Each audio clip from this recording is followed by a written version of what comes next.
আজকাল তো বাংলাদেশে প্রেমের কোনো শেষ নাই, রিলেশনের কোনো শেষ নাই। আর এখানে অনেক বোনেরা আসেন, আমি জানি প্রত্যেকটা বোনকে আমি সম্মান করি। আচ্ছা, মাহফিলে এত বোরকাওয়ালি মেয়ে আসে, পার্কে যে বোরকাওয়ালিরা প্রেম করে এরা কারা?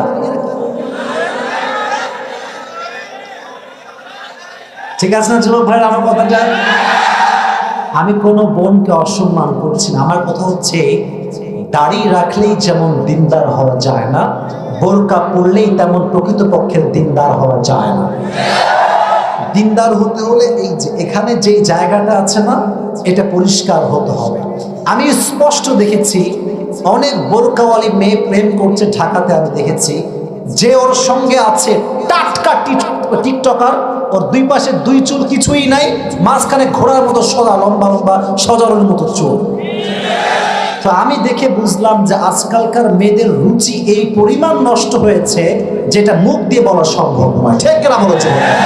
আজকে যে সূরা তাফসীর করব, সূরাটা কোরআনের ভেতরে সবচেয়ে মোটিভেশনাল সূরা। কোরআন কারীমের আজকে যে সূরা থেকে আমরা তাফসীর শুনবো, সূরাটা হচ্ছে 93তম সূরা। কত number? This is the basic knowledge of this surah. 93 number সূরা। এই সূরার আয়াত সংখ্যা হচ্ছে 11টা আয়াত সংখ্যা।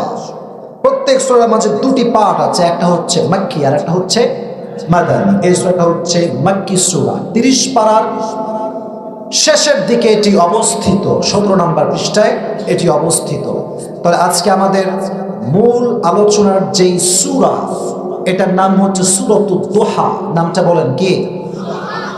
সবাইকে বলতে হবে নামটা। বলেন কি নাম? দুহা।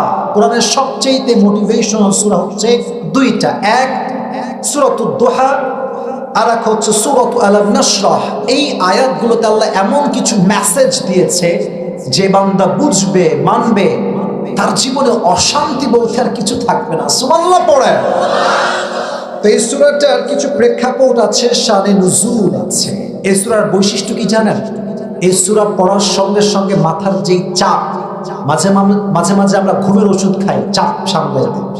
অনেক লোক আছে যারা চাপ কমাইতে মদ খায়, গাঁজাও খায়।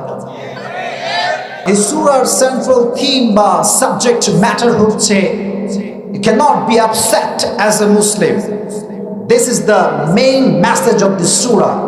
Never lose hope and never be frustrated. হতাশ হওয়া যাবে না, নিরাশ হওয়া যাবে না। আল্লাহ বলছে তোমার গুনাহ কত করেছো তুমি, ইন্নাল্লাহা ইয়াগফিরু যুনুবা জামিআ। যখন তুমি দুটো হাত তুলে আল্লাহর কাছে তওবা করবা, তোমার এই চোখের পানি নাকের ডগায় আসার আগেই আমি আল্লাহ তোমার জীবনের সমস্ত গুনাহ খাতা মাফ করে দেব। যেটা আমি বলছিলাম, এই প্রেমে দেখবেন যখন প্রেম শুরু হয়, নয়া নয়া প্রেম, আরে বাপ রে, हम तुम्हें कभी नहीं छोड़ेंगे, मर जाएंगे लेकिन नहीं छोड़ेंगे। তো এক মেয়ে তার, আপনাকে রাগটা করছেন নাকি আমার কথায়? যদি রাগ করেন তাহলে আমি জাস্ট তাফসিরই বলবো, বাস্তবে কোনো কথা বলতে পারবো না। বলা যাবে তো ইনশাআল্লাহ? একটা মেয়ে তার বয়ফ্রেন্ডকে বলছে যে জান, তোমার সঙ্গে আমার কখনো ভালোবাসার ব্রেকআপ হবে না, যদি হয় সেদিন মৃত্যু হবে। সেদিন কি হবে? মৃত্যু হবে। তো কয়েকদিন পরে গার্লফ্রেন্ড বলছে ব্রেকআপ। তো বয়ফ্রেন্ড বলছে কি রে ব্রেকআপ কেন? তুমি তো বলছে মৃত্যু পর্যন্ত আমাদের ব্রেকআপই হবে না। বলছে আমি বলেছিলাম মৃত্যু হলে, কার মৃত্যু এইটা বলি না, আমার নানি মরছে তো শুনে ব্রেকআপ। তার মানে আজকাল যত ভালোবাসা আছে ভেজাইলে ভালোবাসা। আজকে ভালোবাসে, কালকে সরকারি টাকলাকে বিয়ে করে ফেলায়। আল্লাহ বলছেন মা ওয়াদ্দাআকা রাব্বুকা ওয়া মা ক্বালা। আমি যারা ভালোবাসি তাদের কখনো আমি ভুলতে পারি না। সুবহানাল্লাহ পড়েন। নবী হে টেনশন করবেন না, আল্লাহ আপনার সঙ্গে আছে না নাই? নবীজির কাছে প্রতিনিয়ত আল্লাহর পক্ষ থেকে ওহী নাজিল হতো। হঠাৎ করে ওহী আসা আসমান থেকে বন্ধ হয়ে গেল। একদিন যায়, 2 দিন যায়, 3 দিন যায়, 4 দিন হয়ে যায়, এভাবে 2 সপ্তাহ কেটে গেল। ওহী আর আসমান থেকে নামে না। আল্লাহর হাবিব টেনশনে পড়ে গেলেন, আল্লাহ কি আমার উপরে নারাজ হয়ে গেল নাকি, ওহী কেন আসে না? এদিকে কাফেররা তো সুযোগে আছে, নবীকে কখন গালি দেওয়া যায়, সুযোগ বুঝে বলছে আরে মুহাম্মদ, তোর রব তোরে ভুলে গেছে। নাউজুবিল্লাহ বললেন না? তোর রব তোরে না ভুললে ওহী বন্ধ হলো কেন? নবীজি টেনশনে পড়ে গেলেন যে আল্লাহ ওহী নাজিল হয় না কেন?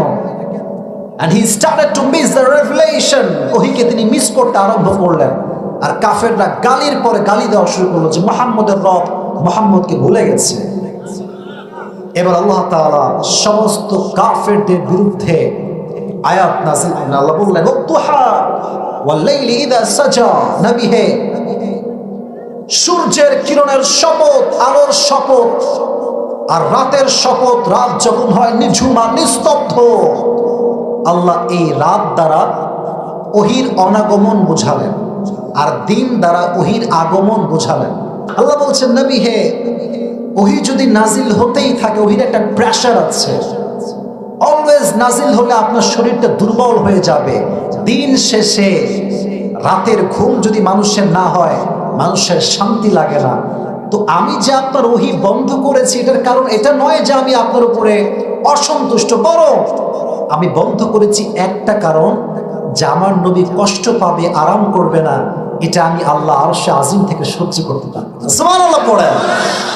আপনার শান্তির জন্য, আপনার আরামের জন্য ওহীকে বন্ধ করে দিয়েছে। একজন আওয়াজ দিয়ে বলেন তিনি কে? তো ওহীর কষ্ট কত বেশি ছিল একটু মনোযোগ দিয়ে শুনবেন। ওহী যখন আকাশ থেকে নাজিল হতো, আরশে আজিম থেকে জিবরাইলের মাধ্যমে নাজিল হতো, ওহীর ভারে নবীর গলা এবং দাড়ি সব ঘেমে যেত। আর এক হাদিসে আসছে ওহী যখন নাজিল হতো, আল্লাহর হাবিব যদি ঘোড়াতে থাকতেন, ঘোড়া যখন দাঁড়িয়ে থাকতো, ওহী নাজিল হলে ঘোড়ার পাটা জমিনের ভেতরে দেবে যেত। ওহী এতটা ভার ছিল। মিথলা সালসালাতিল জারাস ওয়ালাল আখিরাতু খায়রুল লাকা মিনাল উলা। ও নবী, দুনিয়ার কোনো টেনশনে আপনি চিন্তিত হবেন না। মাথায় রাখবেন পরকালটা হচ্ছে আসল জগৎ, দুনিয়ার জগৎ কিছুই নয়। দুনিয়াতে আজ আছি, কালকে যে বেঁচে থাকবো কোনো গ্যারান্টি আমাদের কাছে আছে? কোনো গ্যারান্টি নাই। আল্লাহ বলছেন নবী এটা তো ক্ষণস্থায়ী জীবন, আপনি খালি আমার কাছে আসেন, আপনার কোনো সুখের শেষ থাকবে না। সুবহানাল্লাহ পড়েন। এই সূরা শানে নুজুল হচ্ছে ওহী নাজিল হওয়া বন্ধ হয়ে যায়, কাফেররা তিরস্কার করতে শুরু করে, তখন আয়াতটা নাজিল করেছে কে? নবী হে দিন শেষে রাত না আসলে যেমন ভালো লাগে না, ওহী যদি নাজিল হতেই থাকে আপনার কষ্ট হবে। আপনার কষ্টকে হালকা করবার জন্য আমি আল্লাহ তাআলা ওহীটাকে বন্ধ করেছি। সুবহানাল্লাহ পড়েন। তাহলে এটা হচ্ছে এই সূরার শানে নুজুল। এই সূরাতে আল্লাহ তাআলা নবীকে কি কি নিয়ামত দিয়েছেন তা বলেছেন। ওয়ালা সাউফা ইউতিকা রাব্বুকা ফাতারদা, নবী হে আমি আল্লাহ আপনাকে অনেক নিয়ামত দিয়ে খুশি করেছি। এক নিয়ামত হচ্ছে যে আমি আল্লাহ তাআলা আপনাকে মেরাজের ভ্রমণ করিয়েছি। দুই, আমি আপনার জন্য, ইসলামের জন্য ওমরে ফারুকের মতো একজন বীর বাহাদুর কাফেরকে মুসলিম বানিয়ে দিয়েছি। এই দুইটা মেসেজ মাথায় রাখবেন, বেশি বললে কঠিন হবে। তাহলে কয়টা বিষয় থাকলো? নবীকে আল্লাহ দুটি বিষয় দিয়ে খুশি করেছেন, জাস্ট আমাকে দুটো বললেই হবে। এক, মেরাজে ভ্রমণ করিয়েছেন। দুই, কাকে ইসলাম গ্রহণ করিয়েছেন? ওমরে ফারুক। এবার আসেন আল্লাহ নবীকে নিয়ামত স্মরণ করাচ্ছেন। এক, নবী ছিলেন ইয়াতীম, নবীকে বড় করেছে কে? দুই, নবী পথ হারিয়েছেন, আল্লাহ নবীকে পথ দেখিয়েছেন। তিন, নবী গরিব ছিলেন, তাকে ধনী বানিয়েছে কে? তাহলে এক হচ্ছে নিয়ামত, এক হচ্ছে আল্লাহ নবীকে ইয়াতীম থেকে বড় করেছেন। দুই, নবীকে আল্লাহ তাআলা কি করেছেন? আল্লাহ বলছেন আপনি পথ ভুলে গিয়েছিলেন, আমি আল্লাহ সঠিক পথ দেখিয়েছি। তিন, নবী আপনি গরিব ছিলেন, আপনাকে সম্পদ দিয়ে বড়লোক বানিয়ে দিয়েছে কে? এটা ছিল নবীর নিয়ামত তিনটা। আর সর্বশেষ আল্লাহ নবীকে তিনটা দিক নির্দেশনা দিয়েছেন। এক হচ্ছে ইয়াতীমের সঙ্গে খারাপ ব্যবহার করা, বলেন না ইয়াতীমের সঙ্গে খারাপ ব্যবহার করা যাবে।